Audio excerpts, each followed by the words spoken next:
Yes. All right, good. Good. So let me share my screen. I'm gonna share. Never mattered. So I'm gonna take you through the argument, and I'll have us discuss it.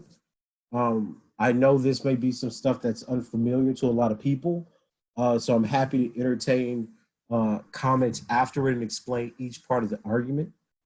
The basic thesis of this is that like anything else in the world, nothing's perfect, right? And that you can certainly make offensive arguments against BLM that are based in fact and some of the gaps in the accounts given by Kimberly Crenshaw and the Say Her Name report by Ritchie. So I wanted to start off with a basic recount. So in 2016, I was invited to be on a panel about police killings and Black Lives Matter. And when I was on that panel, I was presenting part of my book about, the section on police killings of Black men. And there was a leader of Black Lives Matter from Canada, some 19-year-old Black female junior, I believe. And her argument was basically that, look, that's nice and all that the numbers show that Black men are being killed more. And you seem to have data that suggests that Black men are being raped at the hand of cops. But we really shouldn't care, right? Because we need to decenter Black men. And my response to that was, well, that's just stupid, right? Because that in itself is a dehumanizing act. So I'm going to take you through a few pieces of the moves that I make, engage some of the previous literature about BLM, and then we'll talk about the implications. So here you can see, and I think we've talked about this briefly before, that overwhelmingly when we're talking about police homicide, right? The number of victims, so the death, both in terms of death rate and the sheer number of people killed by police, Black men are over 90% of those victims. Now that's important because historically the argument that police kill Black men has held a lot of sway even from the mid 20th century. So there are people like Augusta Del Zabato who actually argue that police homicide, incarceration are gendercidal processes. You'll probably see that language, you encounter that language at the bottom of the article. That means that processes of eliminating races usually start with men, right? And what I'm arguing here is that we can interpret police killings as a part of a gendercidal process, which is very common in genocides throughout the 20th century. So the big point here is that BLM activists operate on a decentering of victims logic, as if the majority of the victims of a specific harm should not be centered as lesser victims of that harm for issues of visibility. This is going to be an extension of the logic by intersectionality called intersectional invisibility. I'm going to attack that at the bottom. The first thing I want to start with, however, is the origins of BLM. So a lot of people think of BLM because, we watch TV and we only hear the good stuff. We see it as a national organization geared towards the liberation of Black people. However, the writings that have been going on for the last 5 years have suggested that BLM really is a corporatist and white liberal philanthropist machine. So activists from Ferguson, activists from Florida, various working class people have suggested that BLM is not really answering the call of the communities that he claims to represent. Specifically, part of the argument is that BLM is a corporatist front that actually offers little to oppressed communities. This is partially geared from an analysis of Street, who's an award-winning journalist, because he argues that since its inception, working class Black communities have been distrustful of the celebrity-like culture of BLM, as well as the extraordinary violence that would be exacted against them when the cameras went off. The leaders of BLM made their career working for nonprofits, meaning that there's a fundamental disconnect between how people in the street see themselves and identify themselves in relationship to how BLM actually identifies itself. He writes an article in 2017 highlighting this very point. He says that Black Lives Matter was founded by 3 veteran professional class nonprofit activists and fundraisers with long prior close ties to corporations, foundations, academia, and government-sponsored agencies. poses no comparable threat to the established order. It's expertly marketed slogan. So some of you may have seen this when it came out that DeRay was being sponsored by McDonald's. Um, so Black Lives Matter, hands up, don't shoot, are defensive and pale reflections of Black power and power to the people. BLM has little, if any, direct service relationships with poor Black communities in whose names it speaks. The U.S. ruling class, whose capitalist system is a historical midwife for modern racism, is not threatened by the racialist and Black capitalist BLM. Just to make sure that Black anger is kept within safe political boundaries, a critical cash-rich arm of concentrated wealth agreed last year to lavishly fund the group. A significant number of Black middle-class-led policy to advocate groups have come in under this rubric. Now, Street is a Marxist, so a lot of his arguments are going to focus on the ways that corporatism has infected the movement. But this was also brought up by a sociologist named Tamari Katasa in 2019. He argues that the various authors and critics have simultaneously, have constantly pointed out that there is a lack of class analysis and a distancing in the corporatist ranks of BLM that distance them from, working class people. So the argument that Katos is making as an associate professor of sociology and criminology is that when you look at how BLM is actually engaging with these communities, they're taking snapshots of the high points, right? The attention and median grabs, but they're not doing anything at the structural level to change the communities that they claim that they're actually trying to help. There's a woman named Noyoda Uhuru, who's actually in St. Louis and is a grassroots activist that writes a lot about fighting against the corporatism of BLM.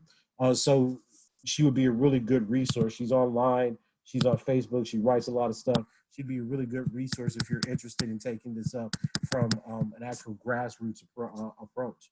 Now, Katosa maintains that the capitalist drive of BLM exacerbates a class barrier to mass social activism and revolutionary consciousness. So he actually says, quote, that BLM USA operates from the vantage point of Black philanthropic capitalism, and that as a result are at odds with the organic resistance of many African American communities, such as Ferguson, right? So the basic idea here is that the organization itself was sold to poor Black communities that were over policed as a grassroots resistance to police and state, police state and urban violence, but none of the policies that have actually been implicated or advocated for generally deal with those communities. This is a really good article by John Jeter, Speaking Fees, Selfies, and Sucking Up to Power, where he was arguing that since, this was actually earlier, well, this was last year, right? Like the end of 2018. He actually said that almost since its inception 4 years ago, the BLM leadership has come under fire for its lack of a class analysis. This lack has been underscored by BLM's close ties to multinational corporations such as Google, nonprofit donors like the Ford Foundation, and pro-market strategies that are inconsistent with radical Black polity. And just as a kind of anecdote to go along with this, last semester when I first started teaching in the UK, there were students that were saying, "Yay, BLM," and I asked them if they had any knowledge of the communities that BLM were actually in the United States or anywhere else where they actually decreased police killings, and the answer was no.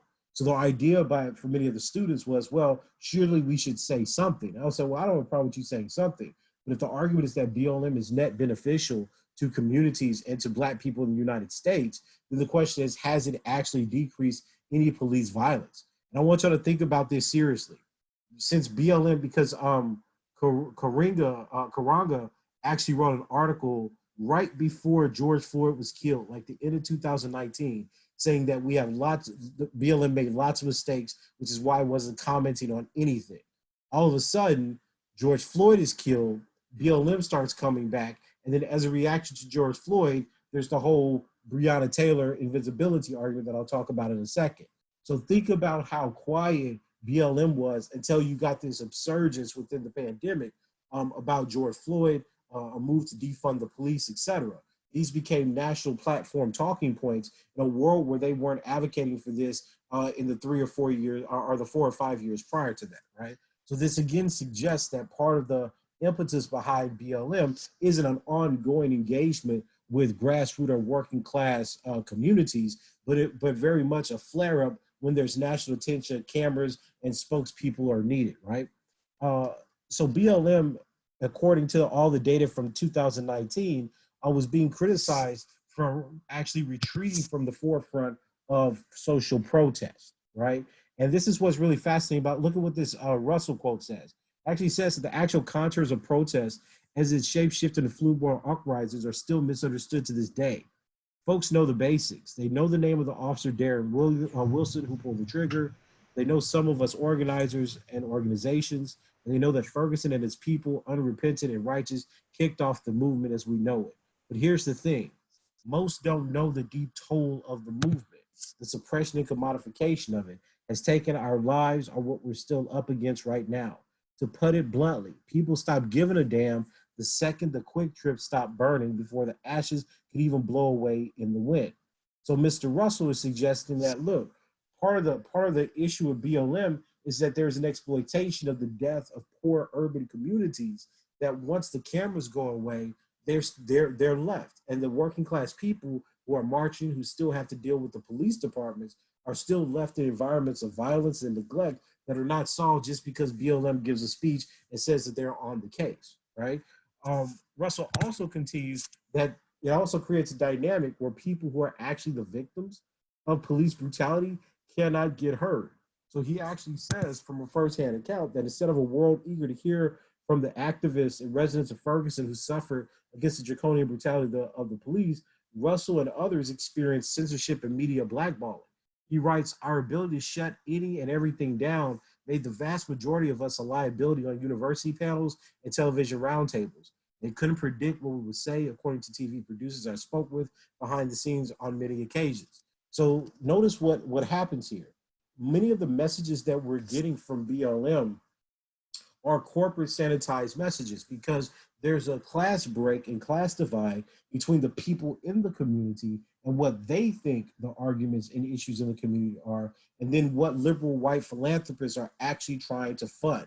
And that's what makes BLM such an object of criticism when you start looking at some of the top scholars. So when you look at Adolph Reed's criticism, when you're looking at my criticism, when you're looking at Katos's criticism, there's lots of people who jump on the bandwagon to say, yeah, BLM is great. And the message is great. Nobody's talking away from that. But in terms of the organization, the activism, and the assumptions behind the movement, those things are still subject to critique, and no justifications actually been presented. So the second big problem here is that the activism of the political platforms are geared towards capturing white liberal consent, okay? And I highlighted this in two ways. One, following Zygmunt Bauman, that the role of the intellectual in the academy is often to be the interpreter of poor working class people that white people really don't want to talk to. So the idea is that, well, look, we really don't want to associate with these black people, these criminals, these deviants. So one of the ways that we don't have to do that is to use black people from the middle class or the aspirant middle class to actually serve as the interpreters for this group for us. And this is the dynamic that I've seen happen throughout BLM. One of the reasons that I think this is the case is because many of the proponents are the kinds of policies that BLM has been active or has been suggesting were part of the Democratic National Convention platform in this last election, right? So I find that to be a strange coincidence, right? So my argument was that the poor remain victims of a managerial logics and repression in our society. So the racialized poor, which is a class separate from the bourgeois aspirant academic, is explained away as a category of political preference, an intersectional subject of democratic interest. So the white liberal can see the image constructed of the black poor, they can see the black queer woman, they can see the black straight woman, they see these as democratic voters, right? The black trans man, the black trans woman, the black activist, the black feminist, etc., because those are political entities that US liberals are ready to recognize. Now, this is just not some ad hoc analysis. The data actually supports this explanation. In an article by Cora McConney in 2017, entitled Black Men, White Women, and Demands for the State, How Race and Gender Jointly Shape Protest Expectation and Legitimate State Response, she actually found that the support that white liberals are willing to lend to protest movements can be directly correlated to whether or not they think the movement's about black men. So said differently, her research from 2017 on Black Lives Matter showed that when public sentiment about the protest is, I'm sorry, it's right here. Public sentiment about protest matters not simply for the opportunity to influence public opinion, but also on policy issues, but much more fundamentally because public support of the act of protest itself can shape the likelihood of repression of activists by the state, right? And this is building off her previous research, which says that, look, when you're talking about Black people and activism, it's Black men that are most likely to be distinguished from other race gender groups and to be particularly negatively evaluated when they are. They also found those negative evaluations of Black men seem particularly influential on assessments of Black as a group, suggesting that whites may be more likely to conjure their notions of Black men when thinking about Blacks as a group. Now, notice the dynamic that I'm trying to situate here, right? I'm trying to explain at a theoretical level, well, then why is it that so much of BLM is about the decentering of Black males, even when Black males are shown to be the most impoverished, the most policed, the ones that have the most negative experiences with law enforcement and the most incarcerated? So what is the need to decenter them as a population? Well, McConaughey finds that, look, that Black Lives Matter is about Black men associated in the minds of white Americans with violence has consequence. Amongst the stereotype measures, only stereotypes of Black men are significant predictors of opposition to the protest movement. So in this sense, branding BLM as nonviolent, not straight Black male focused, and led by 3 lesbian Black women allows greater sympathy and social support for the movement, something that the presence of Black males deter in the minds of whites. And this is important because even historically, people like Robin Spencer have noted that, look, even though the Black Panther Party was 75% women, when it came down to killing and exiling the leaders, right, they targeted men. So in the idea of how white liberals or white people generally read political movements, they associate any movement that's specifically about Black males as fundamentally dangerous and fundamentally violent, right? So the process and the move of decentering certain groups is based in a corporate interest to win over white liberals and to win corporatist funding, right? Does that make sense to everybody? Yes. Yes. All right. So the argument that's building from McConaughey, as well as the intersect, and what we get to in a second, which is intersectional invisibility, suggests to us then that BLM has to deal with this historical problem, right?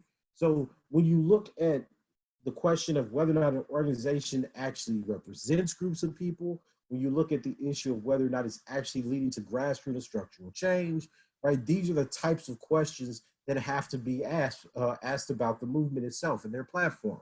So even here, right, this is what's really fascinating to me, that even though BLM has been internationally recognized as an organization led by 3 queer women, their leadership roles have not stopped Black male activists from primarily being the ones killed and prosecuted more than their female counterparts. So when you look at the FBI program targeting Black activists as domestic terrorists, the first person that was arrested was a Black man. When you look at other people, Darren Seals, DeAndre Joshua, Darnell Johnson, all these were Black men who were not actual leaders that were being killed. And again, I point you to the work of the historian Robin Spencer, who said, look, even when the Black Panthers were under female leadership, law enforcement officials adhered to gendered assumptions and ended up targeting the men. So that means that the effect of decentering Black men in Black Lives Matter doesn't actually decrease the risk or the kinds of engagements that Black men in the working class have with the police state, the kind of government apparatus like the FBI, CIA, et cetera, or generally they're not the ones that are getting to benefit from the alleged activism because they're still disproportionately killed to other groups. This is why I conclude that the celebrity activism from BLM, while good TV, so to speak, hasn't seriously achieved anything over the last 5 or 6 years in terms of any of the programs to decrease police killings or police violence. Said differently, if we empirically evaluate whether or not BLM has decreased any of the killings of Black men or Black women or Black trans people in the United States, the answer is overwhelmingly no. So that means that at an empirical level, while BLM has created a kind of moral political axiom that we all support, that we don't see any empirical or criminological evidence to show that it's actually working and changing or having a serious effect on the constitution of policing or the practice of policing in the United States. The argument to that, of course, could be like, oh, well, George Floyd, but I would caution you to think about this historically. Black men specifically have been being killed by police and incarcerated since the 1980s that we have documentation for. But even into the 1970s, the primary argument that was being driven for self-defense was engagement with the police and them targeting young black men and boys, right? So given that disproportionate rate and the fact that we don't have any evidence of any significant decrease even after black life is being popularized, means that there is a structural problem, an institutional problem on the murder of black people that will not be adjusted simply by marching and simply by protest. The other issue is that there's also a solvency deficit here. Trump is still president. And given that Trump is president, things like qualified immunity that's been ruled upon by the Supreme Court are not going to be challenged. He's not pushing cases that are going to allow that to be overturned. And the Supreme Court has said over and over again that it's not going to allow any cases that question that. That's a huge problem. That's a huge point in how police are able to have immunity for the types of things they do. But because they're supported basically by the Constitution and Supreme Court stare decisis, there's not going to be a lot that people can do in terms of protest that can overwhelm that. Most of the activism that you've seen about defunding the police are local. It's about townships and mayors in specific states that are trying, and cities that are trying to do something about it. But make no mistake, these are not national policies, right? And in the middle of a pandemic with a worsening economy, there's certainly no guarantee that the rule of law is going to be enforced, okay? Second big argument in the paper, that BLM sees itself as a reaction to Black militancy, Black power, etc. Okay. Now, what that means is that it takes a concerted effort to locate itself in an intersectional and feminist analysis that I argue and that other people have argued fundamentally overlooks the kind of vulnerability that Black men have. Right. Now, the reason this is important, again, is because they're the majority of the victims that are being killed by the cops. So it's important to respond to the people who serve for the greatest disproportionate violences.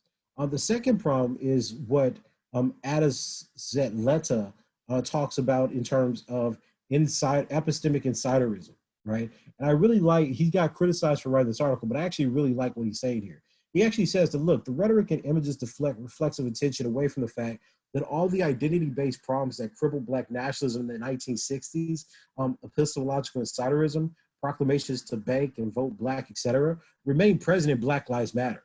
Only this time the calls to close ranks emphasize Black Americans who are not cisgendered, heterosexual, and able-bodied men.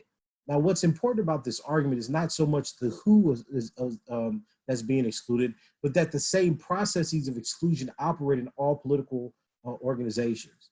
I think that there's a kind of romanticism about how politics actually work, because there's a rhetoric that suggests, oh, vote for the politics that's the most inclusive. But the most inclusive policy still has to have an outside, right? And you can say, well, the people who are outside the movement are just racist white people who don't care about and get X, Y, and Z.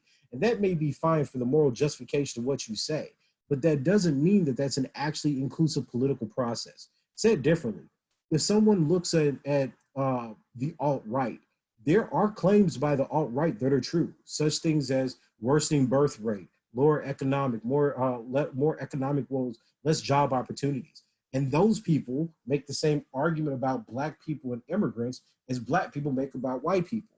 So the argument is not really about whether or not it's true or false. It's a question of whether or not somebody's ideological position gets to the most people.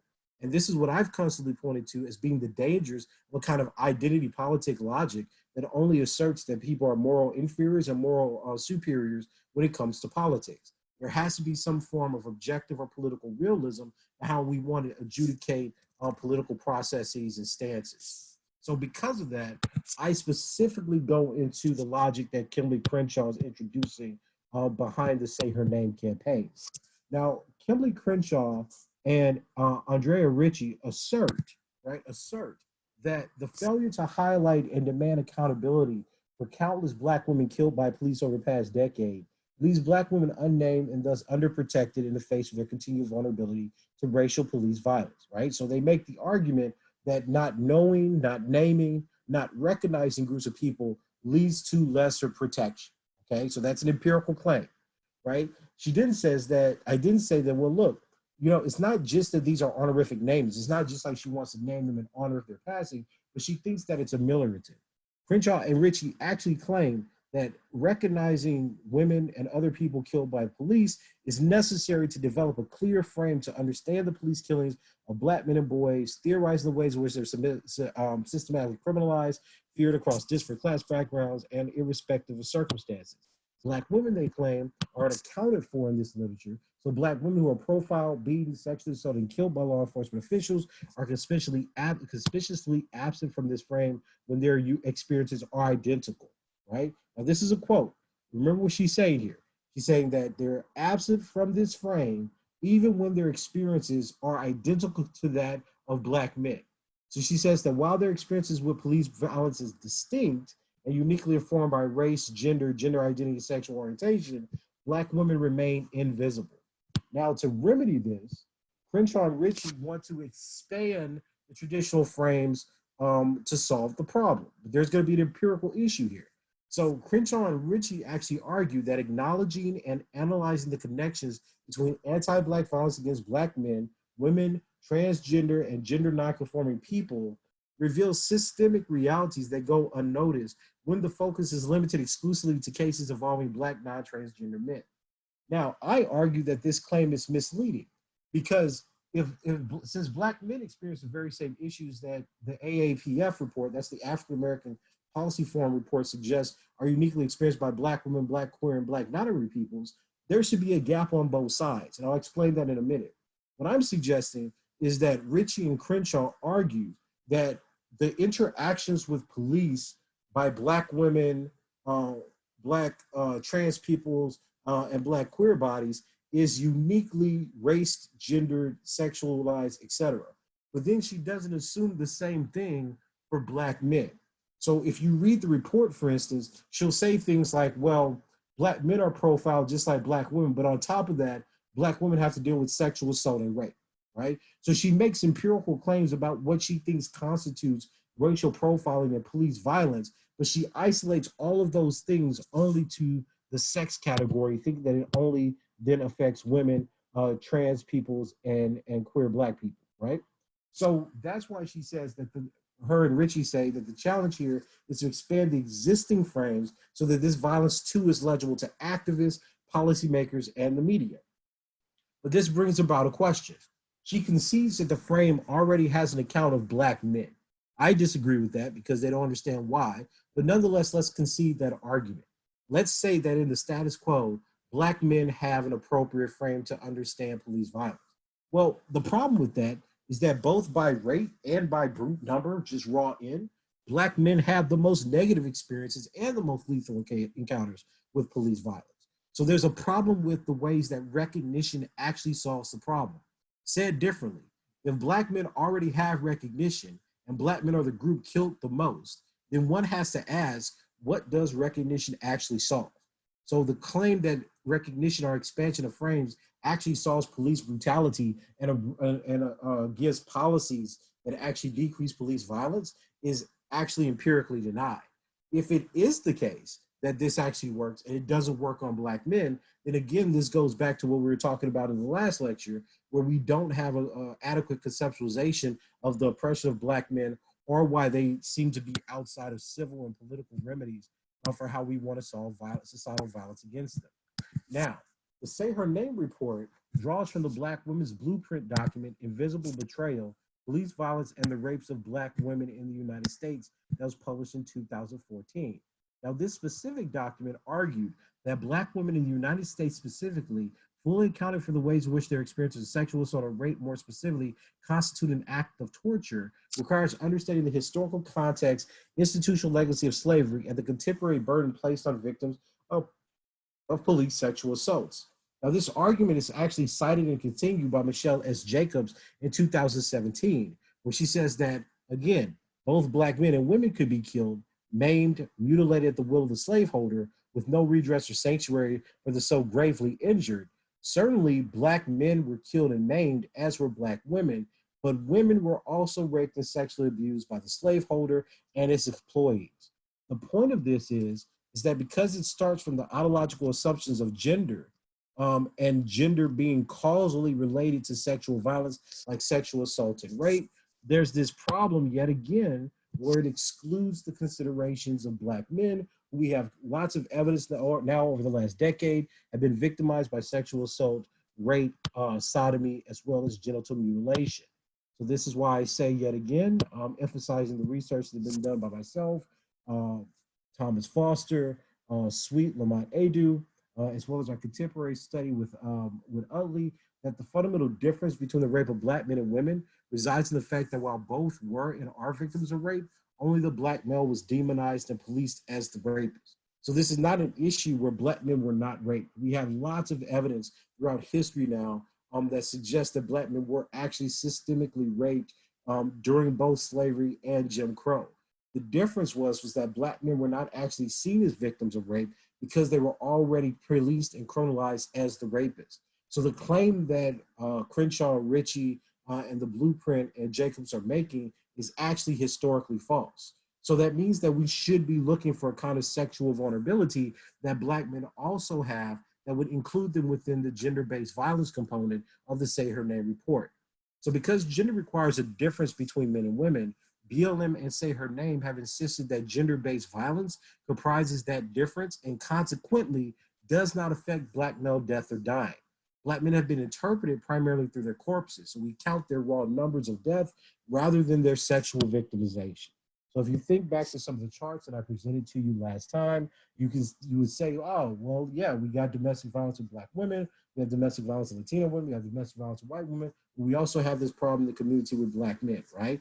And historically, this problem has been more lethal in the 70s and up to the early 90s for Black men than it was for Black women, and then that trend reversed. So there's no way that we should be giving social analyses that presuppose the uniqueness of violence if the whole purpose of the Say Her Name report and intersectionality is actually to include and see the multiple ways that people are affected by various aspects of violence, be it sexual, racist, or class-based.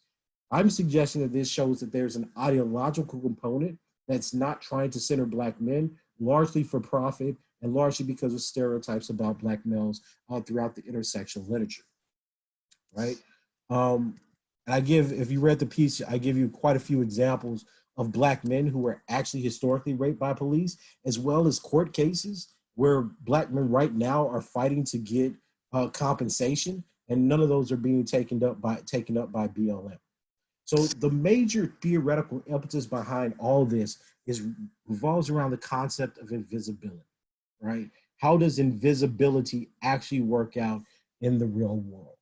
Now, we've covered this briefly before, but the idea here is that invisibility as an internet sexual concept doesn't really get us much, because what the theory is trying to do is say, listen, the evidence says that subordinate men, and subordinate men is a category, so basically any racialized male of an oppressed group, are more oppressed and are killed more. But that doesn't fit with our ideological program because intersectionality is about women, right? So this is the Purdy Vaughn's article on intersectional visibility written in 2008. So we have to find a way to interpret empirical findings so that it basically backs up our ideology.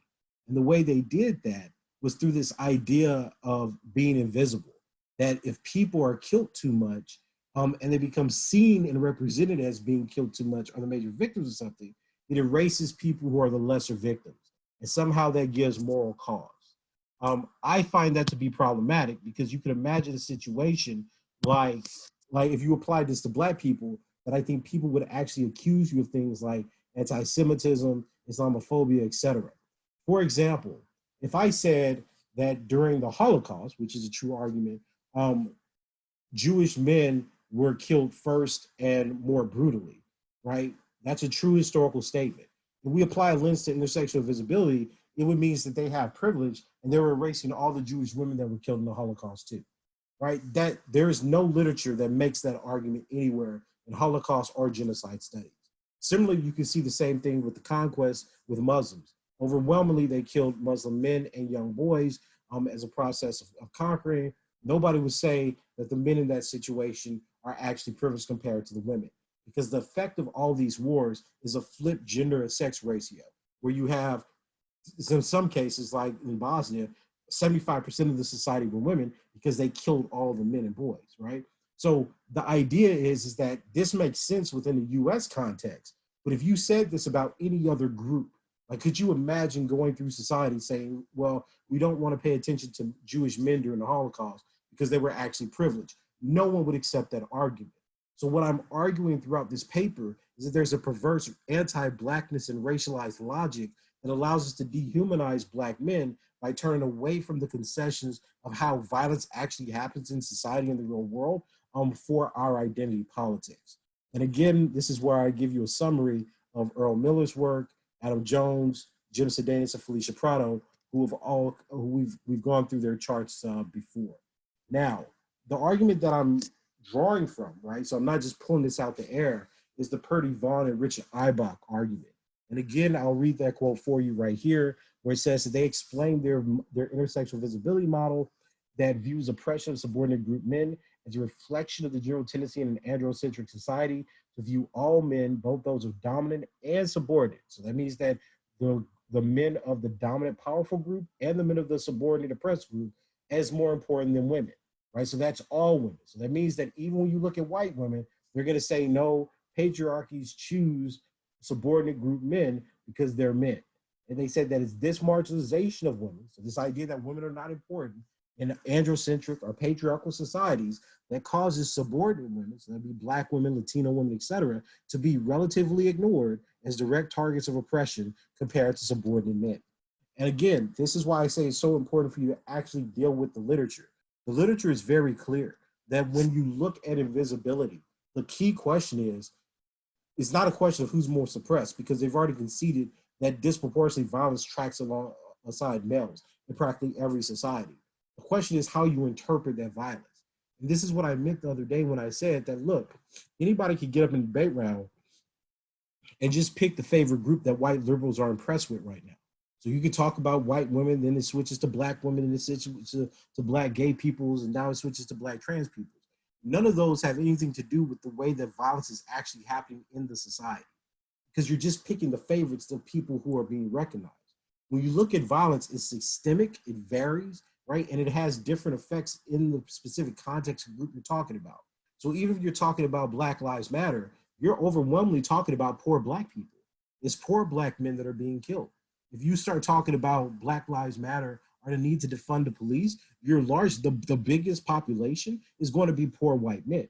So it's important for you to understand that what you're actually talking about in police killing is varied, right? It's not just that Black people and indigenous people and Hispanic people are being killed. The biggest population is poor white men that are being shot by cops. But by rate, the largest race sex group is Black men, right? So we have to understand what we're actually talking about. You can't just buy into the rhetoric and the ideology of the term. In concluding, I will say the last section is really just a summary of the data that I've sent you before. But I want to point out two things here. The first is that it's overwhelming consensus, right? Overwhelming consensus for the last 20 years at least, but 30 if you're looking at same-sex couples. That the very same economic strata that produce high levels of Black female victims of domestic violence, that also produce high reports and numbers of male victims and female perpetrators and high levels of bidirectional violence. In clinical, in family conflict studies and epidemiology, this is just a fact. Honestly, I actually don't know, besides giving you a huge reading list, what else to do to kind of convince you of that. That's just the facts. All the CDC numbers, all the clinical studies, all the epidemiology suggests that this is the case. There are male victims, but overwhelmingly these victims, male and female, are based in residential segregation and poverty. So that means that when you actually start reading these people who are doing clinical and so empirical work on issues of domestic violence, you're not going to find a lot of them that are saying that, oh, you just have to change the way men think. This is issues of employment. This is issue about women hitting first, constant prolonged abuse, sporadic abuse, intimate terrorism. When you look specifically at the Black community, you find higher rates of female perpetrator abuse, both verbal and physical. So, it's a complex issue that can't be solved with the value comprehension of debaters. This requires actual policy. Molly M. Morrison is one of the authoritative figures in this area of family conflict studies. And I just want to point out what they're saying in the situation for Black people. The research provides no support for a conclusion that African Americans have an inherent biological or cultural propensity for violence. I think that's so important because I think a lot of these debate rounds that you have, you're actually making racist arguments about subcultural violence theory. Subcultural violence theory basically says that within a racial group, specifically like the Black community or poor Black communities, et cetera, they also did for poor Mexican communities. There is a group of people, usually poor men, who have anti-societal and anti-social values. And not only are those values anti-social, those values are dangerous because they try to harm other people for credibility, merit, and recognition, right? So whereas white people have civil values that value hard work, education, and individualism, Black people, especially poor Black people, have values that pride themselves on being aggressive or violent. You'll see this very same language used if you're reading Bell Hook's book, We Real Cool, right?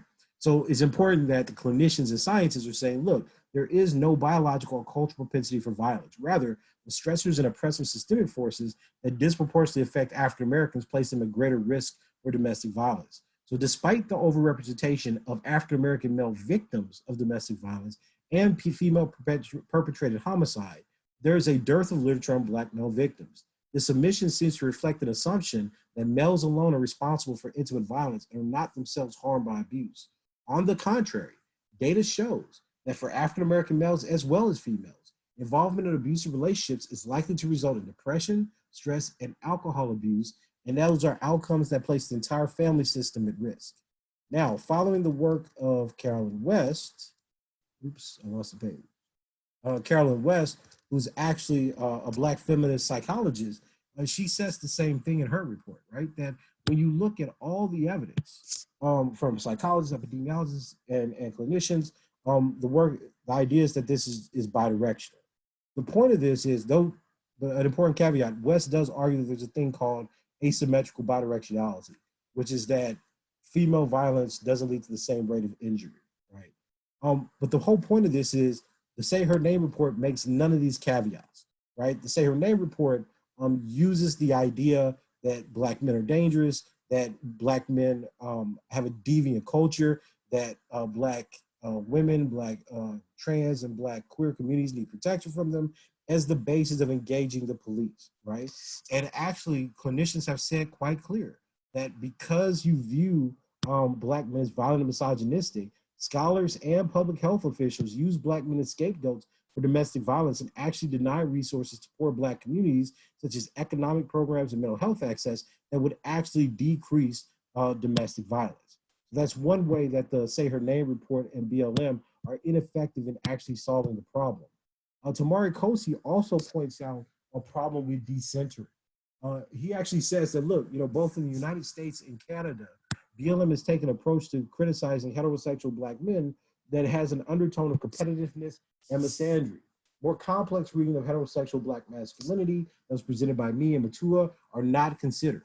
So the call is for straight Black men to decenter themselves and stop taking up space, which is a curious demand since much of BLM's mobilization is built around the destruction of Black men by a necropolitical state. Again, the idea is that you're not solving the problem that you're actually talking about. Now, outside of that frame, criminologists and sociologists have been very clear that being Black and male does create different rates of violence compared to other groups. So Jennifer Hartfield, Griffith, and Bruce explain that being Black, but more distinctly being a Black male in America, seems to dramatically increase the chances that someone is likely to have an encounter with the police where the civilian ends up dead. Being Black and male is also a robust marker of who's likely to experience unfavorable or unfair outcomes in the criminal justice system and across other key sectors of American society. Black males are the only group for which legal intervention is a leading cause of death in the society. And I'll break down this chart with graphs in my next lecture, but it's really interesting to me because they came out with a study that actually looks at the lifetime risk of being killed by police. So Black men were of the highest group, but look at the disparity. This is a life course measurement, right? So this is like 400,000 in, over the course of a lifetime. So if you say, if you're a Black woman, you say, well, what's my chances of being killed by the cops in my lifetime? It's basically 5.4 black women per 100,000. Notice what it is for black men, 96 per 100,000. Like I said in my next lecture, I'll actually show you this data. But this suggests to us that there's something in the society that's not being captured by the politics, rhetoric, and political stances of BLM. I think that given the article that should be out on Oxford pretty soon, you have a lot of ground to actually talk about it being ineffective, of not solving the problems that it was meant to solve, and ultimately being negligent of the interests that poor black communities are actually trying to engage. So I'll open it up for questions.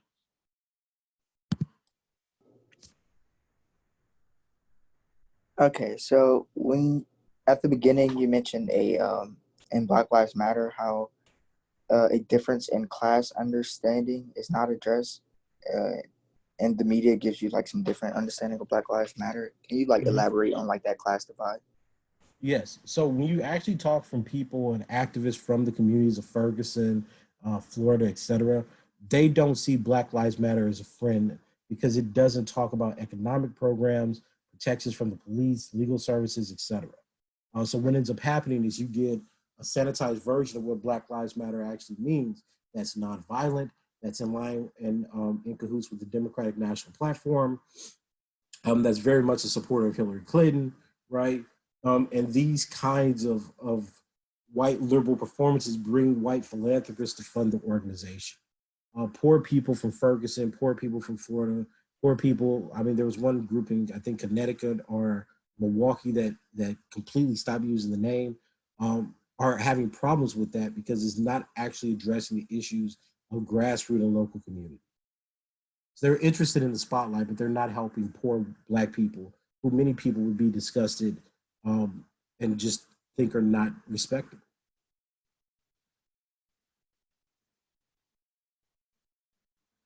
Other questions? Um, in your other lecture where you had the slideshow, you said Mhm. that black men are denied this masculinity that white men have, but Yes. I feel like there's some traits of hypermasculinity that paints black men as predators and thus allows police to prey on black men. Hmm. What do you mean by hyper masculinity? Okay, so for that question, there were three traits that were offered by Mosher and Sirkin, I believe. Hmm. They said callous sexual attitudes towards women, violence is manly, and the experience of danger is exciting. Right. So that's what I mean when I say like that's a subculture of violence account of black men. Right. So here's the thing. The term hypermasculinity was developed in like the 1960s and 70s to explain black male deviance. The idea was that black men did not have fathers in the household, so they imitated their mothers and they got female personality disorders. Because they didn't have a strong father, they had bad ego development. So they didn't follow rules of society, and that's what led them towards deviance criminality. Part of that complex was that they were hypersexual, that they were misogynistic and sexist because they're trying to get back at the mother who didn't love them, who didn't teach them how to truly be a man, and that they were trying to dominate women through sexual behavior and aggression, right?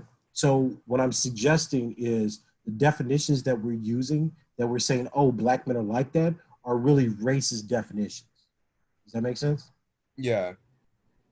Because it's not actually true. Like there is no measurement of hypermasculinity for black men that exists anywhere within the literature, unless you go back to the 60s to the 1980s. And all of that literature specifically talks about how black men have female personality disorders because they grew up in single parent households. So the same kind of ideas that you would reject with Monahan is actually being repeated because nobody tells you where the term comes from. Mm-hmm. Thank you. No, no problem. But do you see the point that I'm trying to make though about how about so think about that argument in the context of a debate round. So if somebody says, "Oh, well, black men may not have access to patriarchy, but they're hyper masculine," and then people will accept that idea because they don't know what hyper masculine means. It means that they're not patriarchs because they weren't raised in a nuclear family where they can actually learn how to have power over other individuals through paternalism. So the idea was that because black families were not like white families, they organized themselves around violence. And this is what I mean when I told y'all that really racist tropes are being accepted within the debate space because people are largely high school students and college students, and they don't know what these things actually mean. Hmm. I saw another question. Hey, I had a question. Yes. So, um, so like, what would you say like if like someone said like the reason why men are like victimized like more is because like is because like the patriarchy, like benevolent sexism, like that says like women need to be protected, and like the reason why men are being like targeted more like for like violence and stuff is because of patriarchy, and that's why they need a vote, and that's why they need to focus on like, and then patriarchy stems from like the oppression of women or something.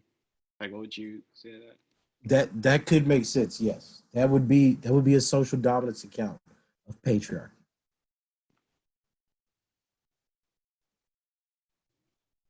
Do you think that the recent Black Lives Matter protests have made any improvements on the issues you were talking about? No, I think that these are going to die out because there's a backlash. In my view, this is my opinion, so I'll put this in quotes. I think Trump is going to use BLM as a weapon against white people and their fear of losing the republic, which was the same platform he had during his first run and election. I think the push for reparations, defunding police, gives him a lot of juice to actually talk about the threats that minorities will pose to the greater nation. And I think in a world where white people, especially poor white people, have very little economic security, I think that you're going to see either a very close election, because it's going to depend on whether or not Biden energizes the young students, or you're going to see a repeat. In terms of policy, again, you can't change qualified immunity. The Supreme Court will not listen to any cases.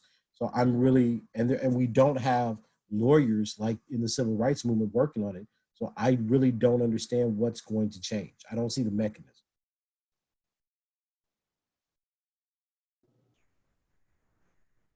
Um, you said that like given that sort of like idea that one of the problems with the movement is that it is geared towards white consent, but given that it is like right now ultimately in the hands of like the white politics to like create these sort of like have this sort of political change, wouldn't you say that like white consent is like if be albeit forced is like necessary, like needs to Well, I happen? mean, I don't know.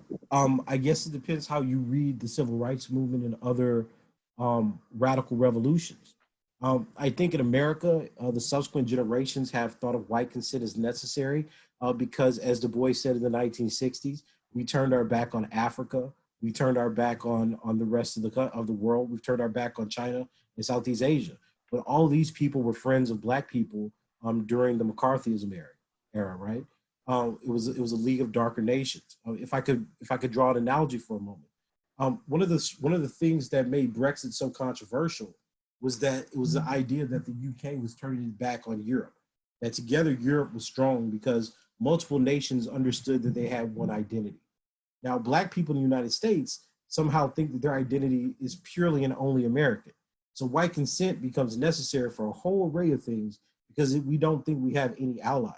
I can tell you from experience that when I go and lecture around the world, lots of people are interested in the Black American experience. So part of the ideological function of the white liberal and of integration has been to make Black people think that their only hope is American, that everything about them is exceptional. And I don't think that that's actually the case. The second thing is following the work of Derek Bell, who's a dear friend and mentor to me, and Richard Delgado, who's still a good friend of mine. Empirically, white consent has not led to structural and legal or jurisprudential change or precedent.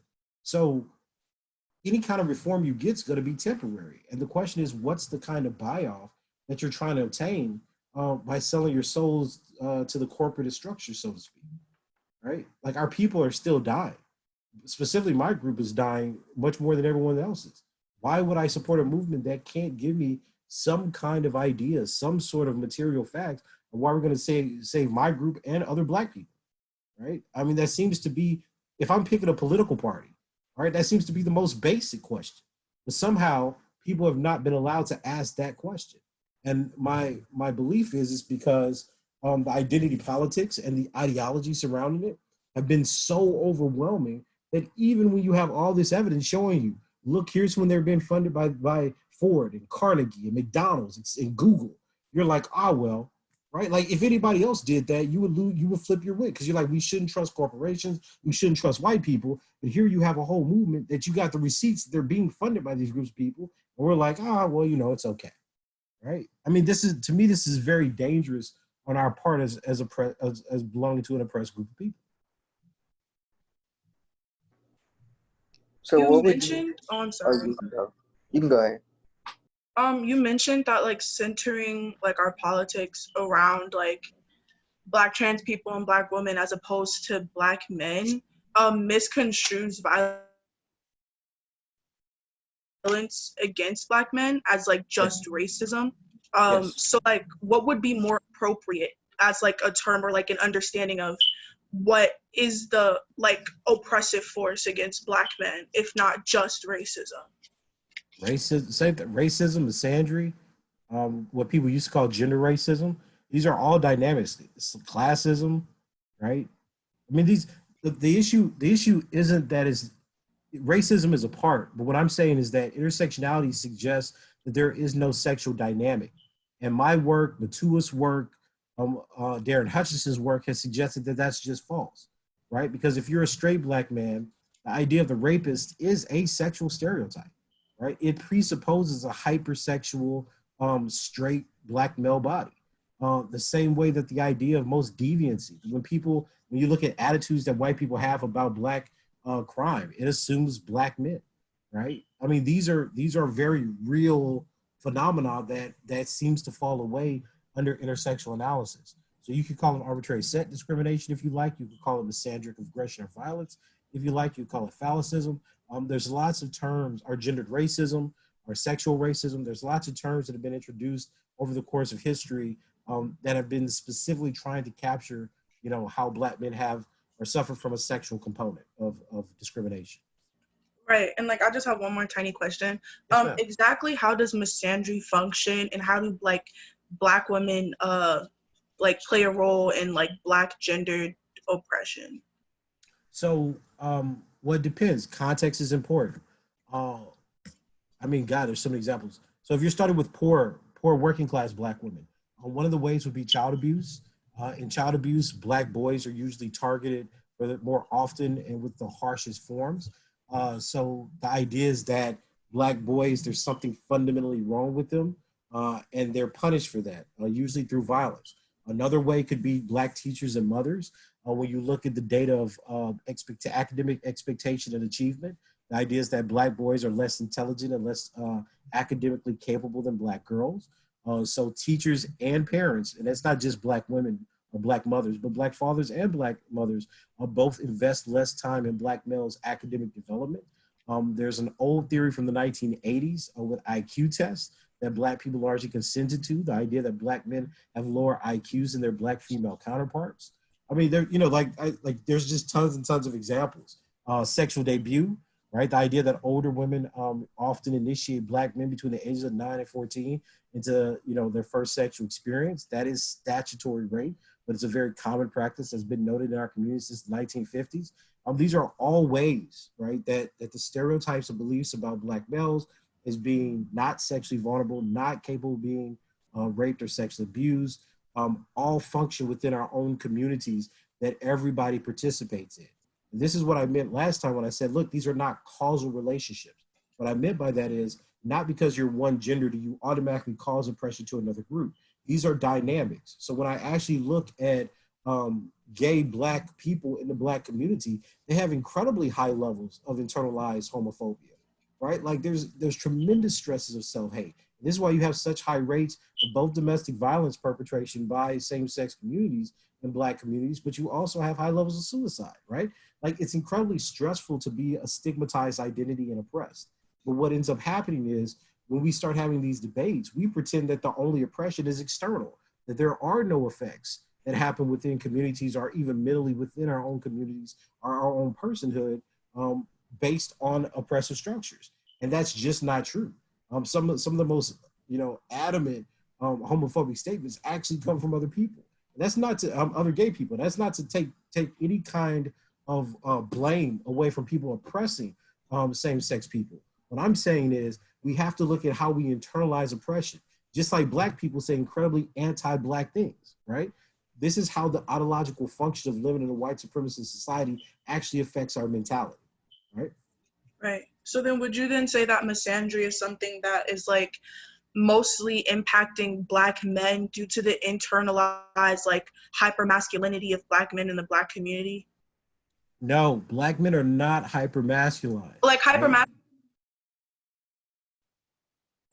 in No, like the idea of like it was defined in the 60s and 70s, like not in the modern intersectional feminist definition of it, but in the idea of like Black men don't have fathers, so they're abusive, and like these harmful no, anti-Black because stereotypes. that was a Like, racist lie.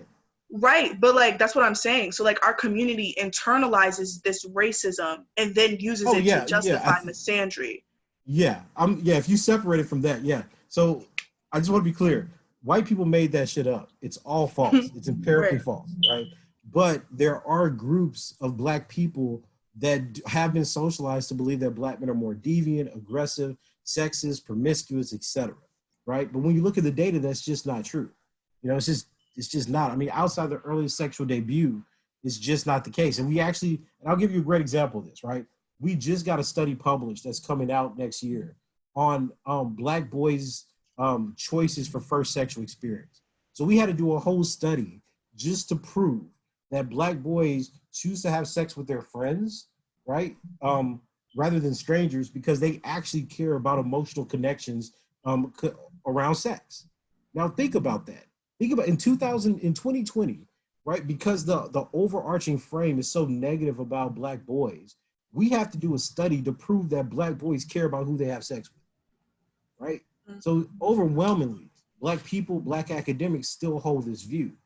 The problem is that this is also you can actually show this dynamic, as any other test of discrimination. So, like in terms of jobs, black women usually are thought to have more soft skills than black men. So that means that black men usually lose jobs to their female counterparts. Black women are assumed to be more educated. Even when you look at black men versus queer black men, queer black men are thought to be less threatening and not rapists, right? Because they won't be interested in white women. Like, there's all kind of ways that there are misandric stereotypes at play in all the data. Like even the Philip Hoff stuff about seminization and black people being associated with animals. The strongest correlation to thinking that black people are animals is with black men and boys, right? They animalize them more. So there's lots and lots of evidence for this. It's just that people haven't teased out the gender component because we've been stuck within this intersectional frame that only thinks about black men suffering from racism. Thank you. No problem. Next question. Yes. Since like Black Lives Matter, you argue is like more of a like reactionary movement and stuff like that. What would you propose, or what would you believe to be like a movement that would be more long-winded and effective? Movements don't work. So I'll restate, movements don't work by themselves. So if there's going to be something that changes the society, part of the society has to break. Be it economic, politically, something has to break.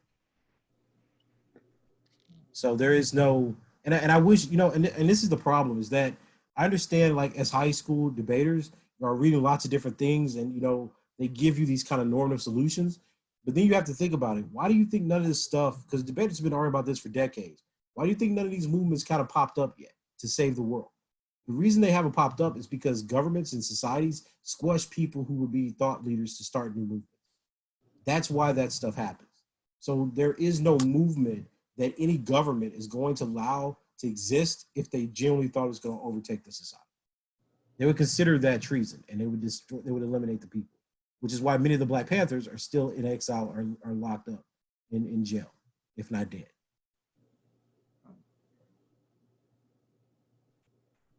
So would you argue like? Yeah, go ahead.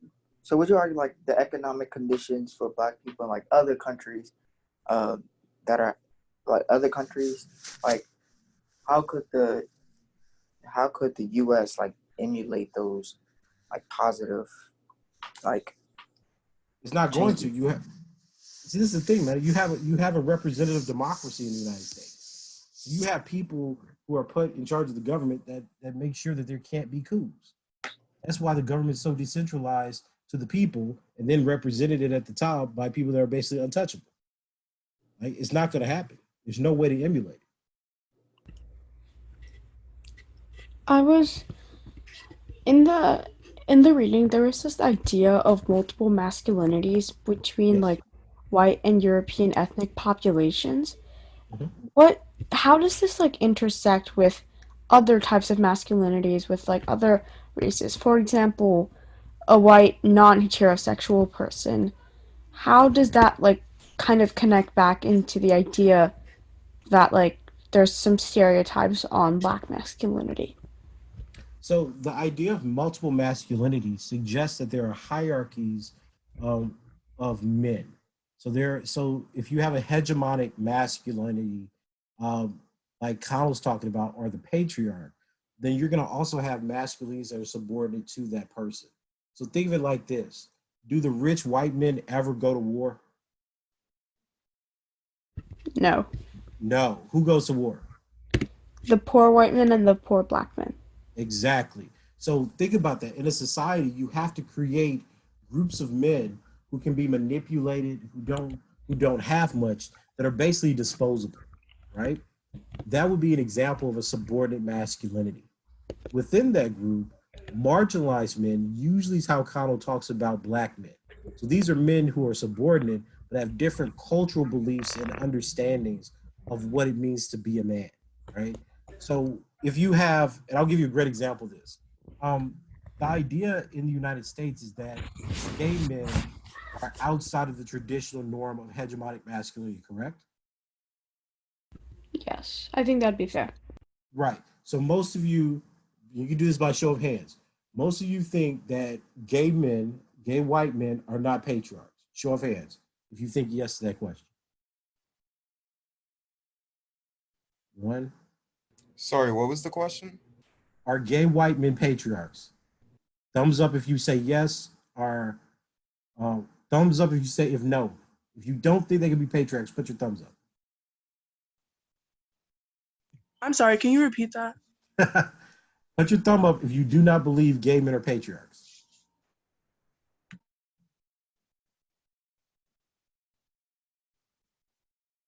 All right, so everybody thinks that gay men, homosexual men, are patriarchal.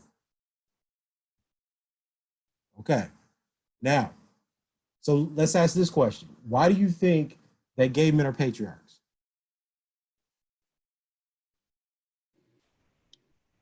Because like they've been socialized in a system of patriarchy. Okay. So then are women patriarchs too? And they have access to like the benefits of being a white man. They get like the structural benefits of like a higher wage and etc. Okay. And less likely So to be shot by the police. All of those things. okay. So we say the gay men are patriarchs because they benefit from being a man and they get higher wages. And I guess the higher wages compared to the female group, right? Yeah, and other racialized identities. Okay. So do we say the same thing about women? Yes. So can women are socialized in a patriarchal society, and most groups of women get higher wages than some groups of men. So if I'm comparing white women, Asian women, Latino women get higher wages than indigenous men, and I think black men, once you adjust, are they patriarchs? But okay, so what definition of patriarch are we like? That's a You great question. I'm completely open. How do you define patriarchy? I think there's like two different ways to define patriarch, and under Okay. the notion that gay men are patriarchs would define patriarchy as like men oppress women. But under Okay. the guise that gay men are not patriarchs, it's the idea that the patriarchy is inherently tied to like full access and complete social mobility. So in the sense that gay men kind of they may profit off of being men. They don't have access to the same things that straight men do. The only Okay. thing that they can do is enforce the patriarchy and not actually be patriarchs themselves. Okay. Does everyone agree with that? I like that. Yeah. Okay. I All right. So we got two working definitions. In that sensibility, how would you place women of the dominant group? In the patriarch group. So you would say white women are patriarchs, Asian women are patriarchs. I think some women of with I would enough say privilege are able to reinforce like patriarchal norms. I guess or like from the actions, like when women say that they don't trust men to be able to like do the laundry, that's like reinforcing these notions that like women are supposed to be the homemakers, or that like in their education towards their children of like how they teach their children to, or teach their women to teach their like daughters to be submissive, or their sons to be like more like traditionally masculine. Okay. I don't know if that's the question. No, but here's the question: does that work in every racial group? Is that a universal? no, I think Is it's every different. group? Like I'm sorry? I think it's like arbitrary set groups. Like you can have women who reinforce like those traditional ideas of like womanhood and manhood, but they are not patriarchs because they are in an arbitrary set group. Okay. If But that makes sense. and I'm not really trying to convince you one way or the other. My point is, do you see how if you change the group of comparison or the definition, your analysis looks completely different? Do y'all see that? Yeah. Yeah. And this is what I'm trying to explain to you. The minute you step outside of the ideological bubble, right? And let's say I want to use a different set of facts, right? That are actually true. So how do we do that and actually start talking about what's happening in our community? If you say, well, I think that Black gay peoples and Black trans peoples are invisible, I'm willing to concede that. I'm not offended by that claim. But what does it mean to decenter them and then say that the people who get killed more, but then get attention for being killed more, are in fact patriarchal? Does that make sense? How do we feel about that claim?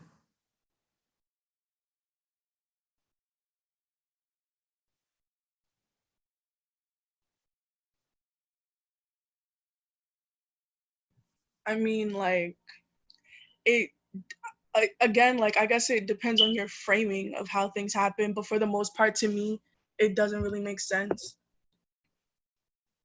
Okay, does anybody disagree with Ms. Jennings? Does anybody think it does make sense?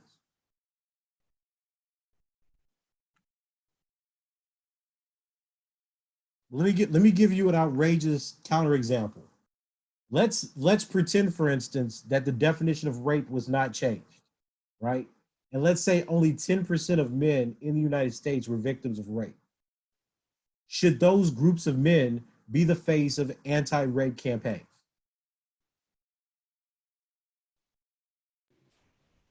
Probably. Yes, not, but I think it still would be important to include them. Like, of course, I mean, being the face, probably not, but including them would definitely be a big step.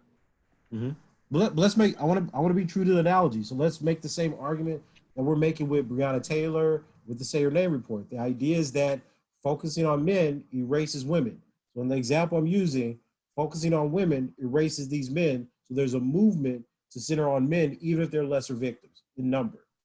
Do we find that to be a morally acceptable or political movement, a legitimate political movement? Couldn't it be based on like the proportion? Like in your example, men shouldn't be the quote unquote face, but they should be like 10% of the spokespeople or whatever because they experience 10% of the occurrences. That's fair. That's fair, right? But notice, and this is what I'm saying. No matter what your ideological preference, you have to think critically about what's being proposed, right? Just like when I gave you the Jewish example. Do you really want to say that that the men who were victims of the Holocaust, like Bosnia, like 96% of the people killed, right, in that genocide were all men and boys? Do we want to say that they're privileged? Anybody willing to do that? Nobody? Okay, well, I would ask you then, well, what makes that case so different, right, than how we generally understand atrocities? I'm suggesting that even within the debate space, the arguments that y'all think are progressive is fundamentally rooted in the concept of dehumanization, because you get to play with Black lives in a way that you would never do with other groups of people, right? Ms. Jennings. I guess I'm just interested in like internalization of like patriarchal structures and racism Sure. from Black men. And Give me an like, so example. I'm we've happy already to discuss established it. that like other groups of people, right, like like colorism and stuff. Like I know Black women also like regurgitate colorism, but under the idea that Black women have more social mobility than Black men, I guess like, does the internalization of like transphobia and racism and like colorism and all of these like patriarchal structures hold the same weight when it's internalized by Black men, or is it like a different type of structure? I mean, it depends. I mean, this is what I was saying before. If you think that negative ideas lead to violence, then, and this is the argument that I think many radical intersectional feminists make, that because Black men are violent, this is why we study their patriarchy. But there's nothing actually true about that until you start talking about homicide. And the homicide numbers are so low by comparison to every other group. And what I mean by that is, when you look at homicide by Black men, overwhelmingly like 90% of the victims of homicide are other men, right? Usually strangers. When women kill people, it's usually people they know. It's like children, intimates, but men overwhelmingly kill strangers. So that people that they don't have a kinship relation to, right? So that's kind of an interpretive question, right? Like the rates are pretty much similar if you're just talking about attitudes, right? There's a small difference because as women become more educated, Black women become more educated, become more liberal or more progressive on certain issues. But if you're talking about people in the same class structure, generally gender doesn't have a big effect. So the question is, do these types of things matter more for Black women or Black men? You know, I mean, it depends what you're talking about. Does that make sense? Right. Yeah, but then also like, what does that mean then? If the Black community at large has internalized the idea that the Black woman needs to be the most protected and that the Black man is like the perpetrator of all these violences, like, and then like you see like movements and like different portrayals of Black men like mirror this like ideology, like does it start to kind of become true? Because then wouldn't like Black Yeah. men start to believe it themselves? And so it's like this kind of fake enforcement of the patriarchy by people who don't even have the power to enforce the patriarchy upon people who benefit from the patriarchy. Yeah, that's exactly how races and groups are destroyed throughout history. Wild. Right? I mean, I don't look the sadness that you had Jews that did this in the camp. Like if you start studying Auschwitz, like there were Jewish people that internalized their own inferiority, right? I mean, this is the components of it, right? This is why I study genocides. So yeah, is it a self-destructive process? Absolutely, right? Is it destructive when little boys are being beat by their mothers and by their fathers and being raped by older? Absolutely. But what kind of people do you think are produced from that situation? Right? And what I'm suggesting is what happens with these movements and these theories that y'all get from the academy is you forget that the academy is a class-based institution. So these are middle class aspiring Black people writing about poor people, and then you're just taking in the ideas like, yeah, that fits with my experience. Oh yeah, I know a Black guy like that. Oh, like that's how y'all interpret things at your age. So it seems that these things have a certain resonance. But then when I show you all the data showing that they're false, you're like, well, I don't understand how to process, right? And that's what I'm saying is that the reason that people like Du Bois did theory and data was because you need the data to test the theory. And if you only use theory, then whatever you want can become true, right? So what does whiteness gain from making Black men think that they have social mobility over Black women? Well, I don't think any Black men generally think that. Because the only groups of Black men that have social mobility and income advantages over Black women are like the very, very top, right? So you're talking about people with PhDs, JDs, MDs, right? Like if you're talking about that small percentage of Black people, right, then you get some kind of advantage. Most of the data that we have on Black men's attitudes about social mobility compared to Black women is not optimistic at all, because they're not rewarded for academic achievement. This is problem. This is part of the problem in K through 20 education. They don't see any value in academic achievement or being smart because the system doesn't reward them the same way as their female counterparts. So they don't have a lot of social mobility.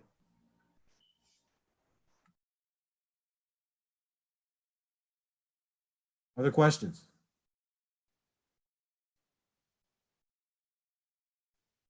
You can raise challenges as well. Are there any challenges or concerns that you have?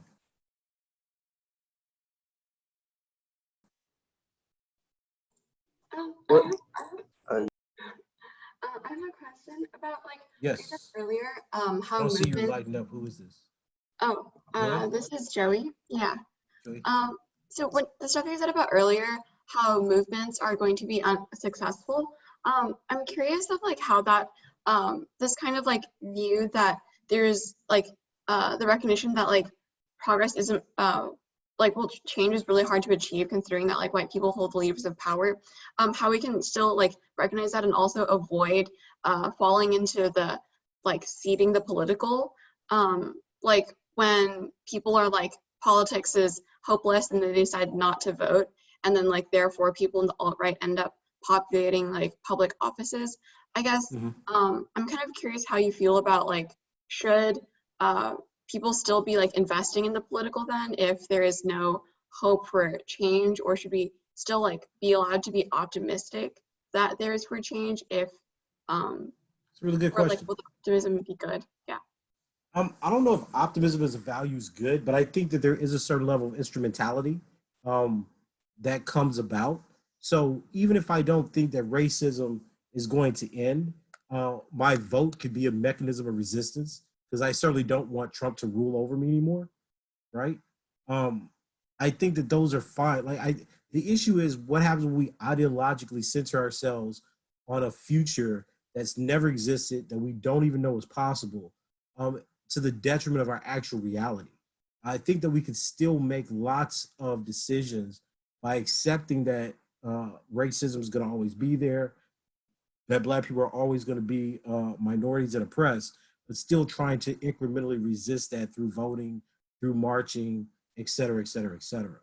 My only caution is, especially to young people, is when people older than you look at these movements, we see them as a life course, right? So I'm only 40 years old, but even by being 40, I can point to multiple examples through my life, like Rodney King, Trayvon Martin, all these things, right? Even the stuff from when I was in college.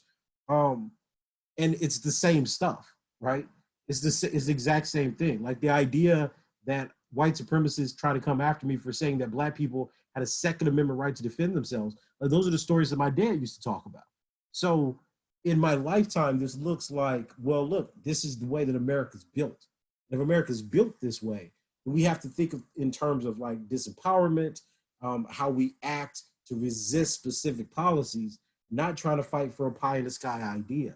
And I think that what often happens with intersectional analysis, liberal analysis, et cetera, is that it puts an unrealistic faith in the power of white liberals, of other groups of people, to cede power and cede voice to the people or the group they think are the most moral, right? And that's why I think you get these kind of identity debates where people don't tell you the whole story, right? Because in the liberal circle, the idea is that the most victimized, the least ignored is always the smartest. And that's just not true. So that mobilizes a certain group of people to go vote and put into the political process, but it doesn't energize the rest, because the rest of poor Black people are like, hey, if Biden or Trump wins, our condition doesn't change. I think we have to re-socialize oppressed people into the idea that you're right, the structure itself may not change, but we can lessen the impact or the consequence the structure may have in a certain instance. And I think we start explaining things in terms of incremental resistance rather than optimistic utopian change. That's my opinion. Yeah, that makes sense. Thank you. Other questions or challenges? Did everybody watch the Black Male Studies lecture? Did you understand the distinctions of multiple masculinity, hegemonic masculinity, those terms? Yes. Was that helpful? Yeah. Okay. Do you see how these other theories from the authors themselves may differ a little bit from your current understanding of them? Hmm. I had a question about that. Yes, Mr. Um, Hughes. yeah, so I think one thing that's really like powerful about your scholarship is that it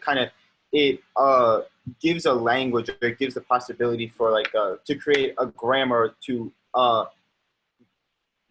go beyond, first establish the idea that Black men can be victims outside of this very extreme and specific violence that comes out of a tradition of like lynchings and plantation-based violence, and that Black men can experience other forms of violence like that. And I think that's really powerful and important work.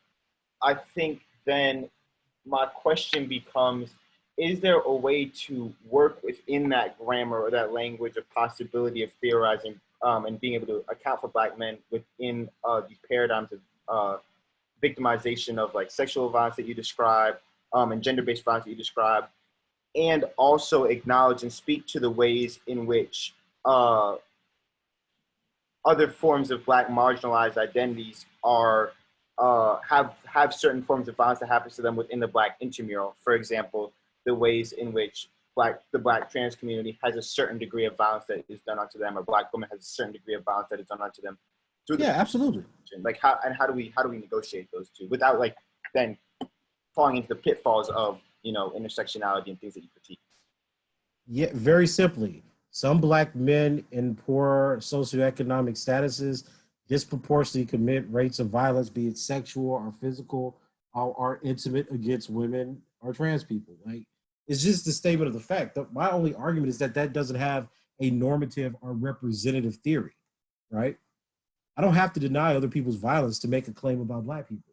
The same way that I'm showing you all the data about how much violence Black women and white women commit, and that my view is not that Black women are violent. You see what I'm saying? Yeah, that makes sense. Look, and this is notice. I appreciate the question, but notice the assumption you start with, right? We've been trained in such a way that any minority of a group, right, especially Black men, represents the whole group. And all I'm telling you is that, look, it's less than 0.5% of the Black men that you're actually talking about. So I'm completely fine with you say, look, these 0.054 groups of Black men do X, and that produces your 290 killers of Black women, or it produces your 1 et cetera million abusers. I'm completely fine with that because that's a fact. What I'm not fine with is that small minority of 100,000 people representing 12.6 million adults. That's what I'm not fine with. And what I'm suggesting is that kind of logic only happens with Black men, because you look at comparable rates of child abuse, sexual violence, rape, et cetera, that happens with women, right? And nobody says all women are abusers or rapists. And I would never say that because that's not my goal. But it's to say, how is it that this group has the same rates of violence as Black men, and they're still theorized as progressive and liberatory and swell people to be around, but then Black men have the same rates of violence as white women, right, by rate, and they're rapists, thugs, murderers, and abusers, right? It doesn't make any sense. It's an ideological argument against the group. It has nothing to do with their actual rates of violence, right?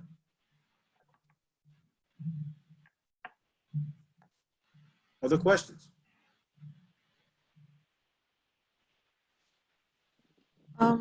Referring to the recorded lecture that we watched, I actually am confused about your criticisms of hegemonic masculinity. Yes. I just wanted to know if if you can explain it and like why and like what you said to critique it. Okay, so there's a few things. Connell's assumption of hegemonic masculinity only comes about from her reading of Australian school-age boys, right?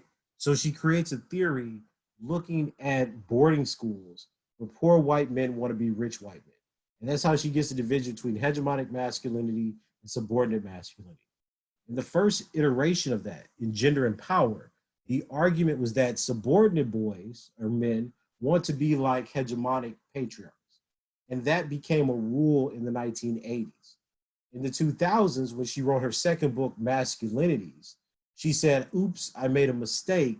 That doesn't make any sense because all the evidence suggests there are many, many forms of masculinities, some of which have nothing to do with patriarchy, right? And then after that, literally 20 years later, she says, oops, I made another mistake. These notions of masculinity don't even apply to the global South and places that were colonized. So my criticism of all of that is that one, it's Eurocentric. Two, it doesn't take seriously the studies of Black men and how Black men have defined multiple masculinities. And three, it erases a whole history where Black men were writing about having different masculinities than white people since the late 1970s. Does that make sense? Yeah. And then the other part, if you just want to get into the data, when you test Black men's gender attitudes, they're more progressive than everybody in the country. So the theory of hegemonic masculinity doesn't exactly hold up to empirical scrutiny in that case. Which doesn't mean the whole theory is debunked, just means you can't apply it to that specific group. Other questions, Ms. Ajayi?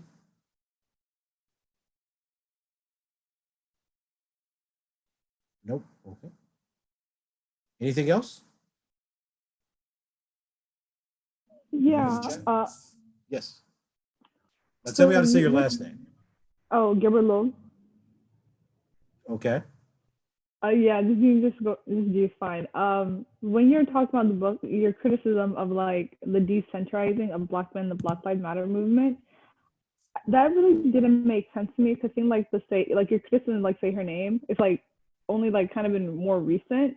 And I feel like even though there's been inclusion of like Black women or non-binary Black people in the discussion, it hasn't really decentered like Black women specifically. Because I still think they're still like in the forefront of the movement. So I'm not saying it's bad, but it's like, yeah, like how did like I was just like kind of confused by when you made that Sure. point because it still seemed like Black men are the center of like discussion of Black Lives For Matter some reason, movement. your mic is like really cloudy to me. Can you like type that question for me, please? Is this better? Yeah.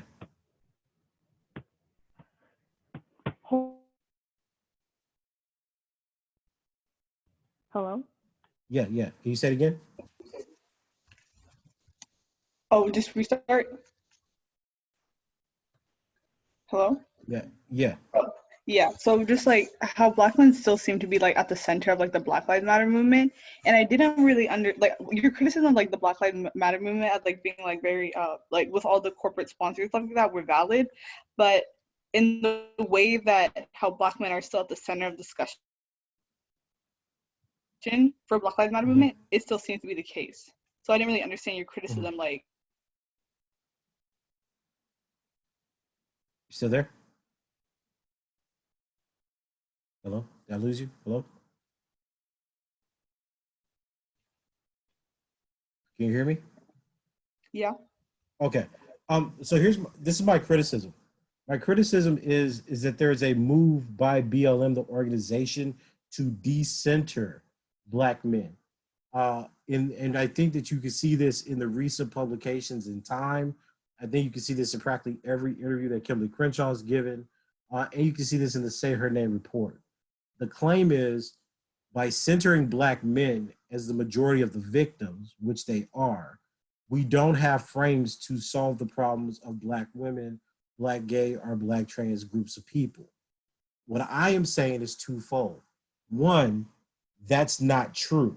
Because if you say that Black men have a frame and they're being understood, in no way have you shown that that decreases violence.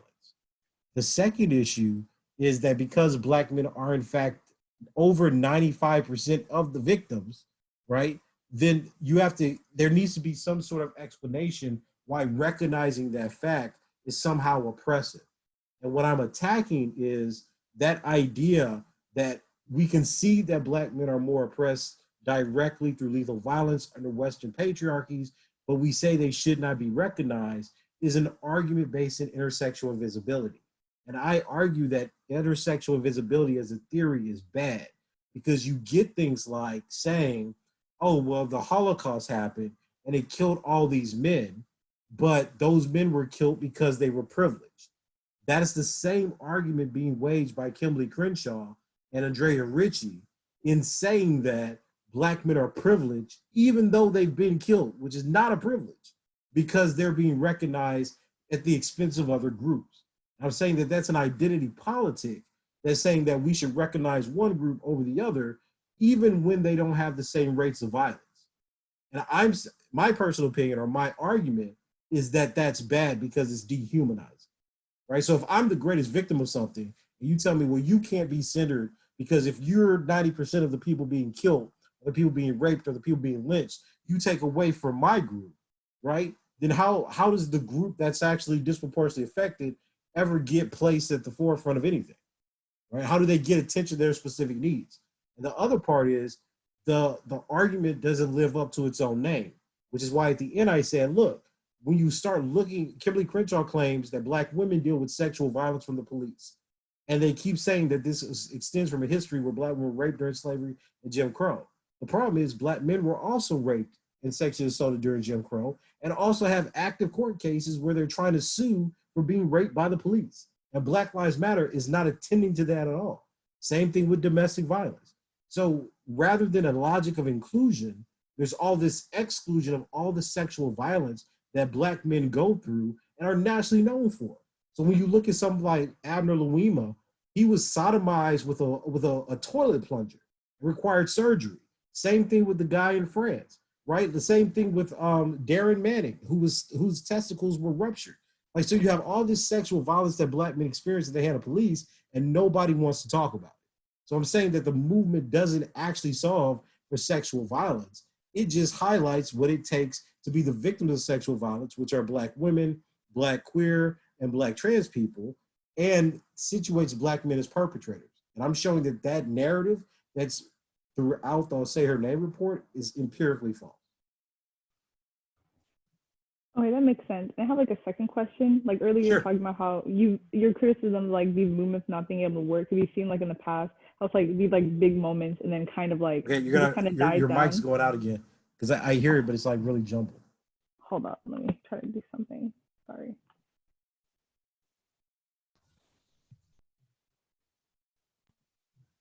that better? Yes, much better.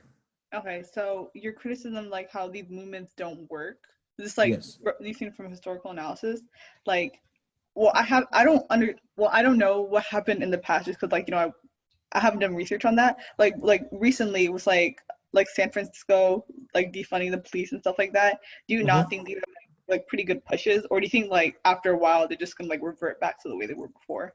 I think they're gonna revert back. And again, my point was all the changes that have happened thus far have been localities. So if you have progressive localities, yeah, they could get it done, but it's not nationwide. And it's certainly not going to be throughout the South or urban centers where white people who have lots of money and property are scared of Black people. Again, I think these are symbolic. I could be wrong. I hope that I'm wrong. But most of the stuff that we see coming out on attitudes toward police suggests that these are not going to be a national push. And you still got to deal with police unions. I don't think it's going to be as easy as people think. And I was thinking about when you're criticizing like BLM, because like they weren't like really addressing like the more local problems, like that one chapter that kind of separate themselves. And that's like, while like a national movement is necessary, do you think it's better for there to be like strong like grassroots movements in like certain areas, because that would be like better be able to like address instances specifically there? Yeah, I think so. But I mean, I think the criticisms around BLM are quickly multiplying, because now you have a situation where money and economic strains being emphasized. So people are asking why BLM as a national organization is kind of pimping out the deaths of Black people, right? Like there was a whole response from people in Louisville against that article in Time saying that Black people weren't marching for Breonna Taylor. And that's what I mean. Like you had people getting beat and hospitalized because they're marching for Breonna Taylor in Louisville. And you have people in Time trying to control the narrative, saying, oh, no, this isn't true. This isn't the case. So there's a huge gap between what Black people are saying and doing and how people, intersectional feminists, are trying to like push this kind of narrative about Black women never being in the center or never being recognized. And look, you know, like I said, next week I'll show you the actual data of this. But I mean, you could go to Washington Post and look this up yourself. Like I honestly don't know how to explain the perceptibility of 9 to 20 people. Like we don't know most of the people, black men killed by cops. You got to think there's like 250 black men killed by cops a year. So are we really saying that we know all those people that were marching? We don't know that. Nobody knows that, right? And that's why I think that it's the most ridiculous argument in the world, because most people say you're a victim of violence or you're being dehumanized when somebody kills you, right? Like nobody's gonna look at any other group, Jewish, gay, female. Like, are we saying that women's rape don't matter until they get attention for it? We would never say that. But somehow when it comes to black men, we're saying, well, it's not that they're being killed. The issue is how they're being viewed after they're killed. That's the real status of the privilege. Like the It's vilification ridiculous. of like George Floyd, or do you mean like that, or the fact Yeah, that we like- only hear after, like it's like been Yeah. like oh, Yeah, what I'm saying is the fact that George Floyd was able to be killed in broad daylight with people watching and recording is evidence of dehumanization, right? Very basic claim.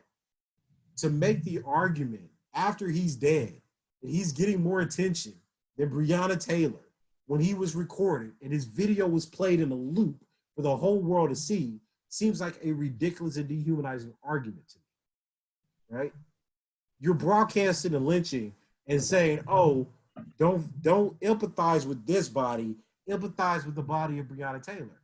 And these arguments that we're having at this moment seem to be utterly ridiculous to me because it doesn't save anybody's lives. It just gets people who are making a certain argument in the academy paid. It has nothing to do with stopping people from dying. yeah, thanks. Any other questions? Okay.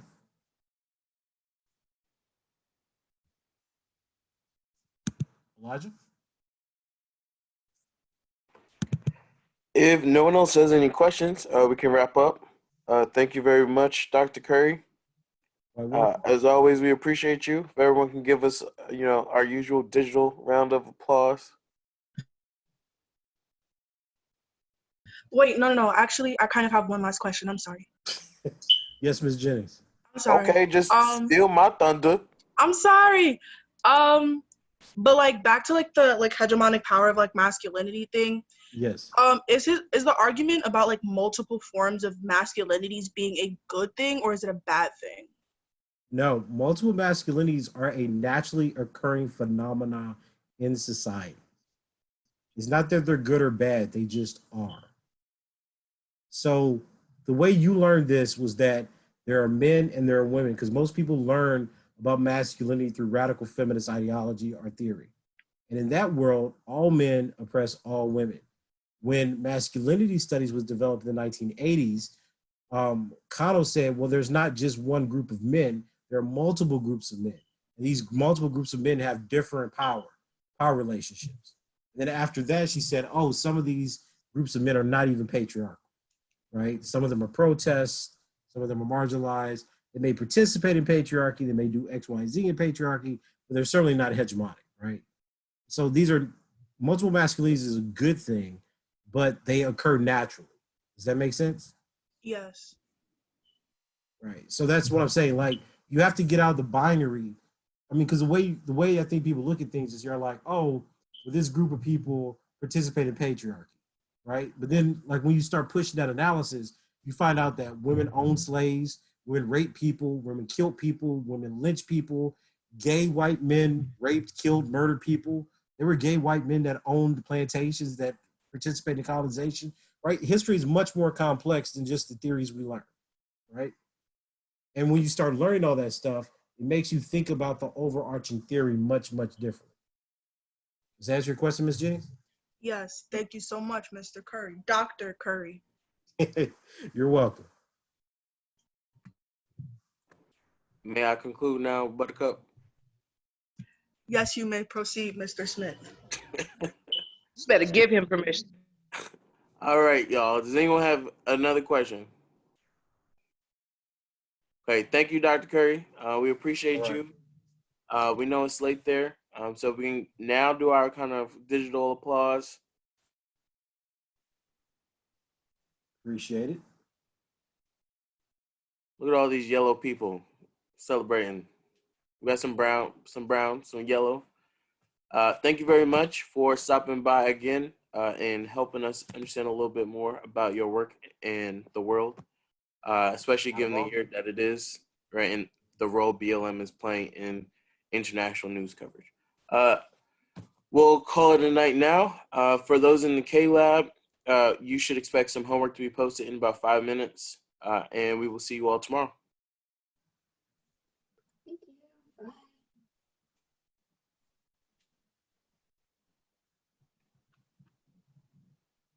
Okay, thank you again, Dr. Curry. Hey, not a problem, not a problem. I will give one of you all host powers. Rohit have a question? Tom, you still the host, right? No, I just said thank you. Oh, no, okay. Okay. All right, appreciate it.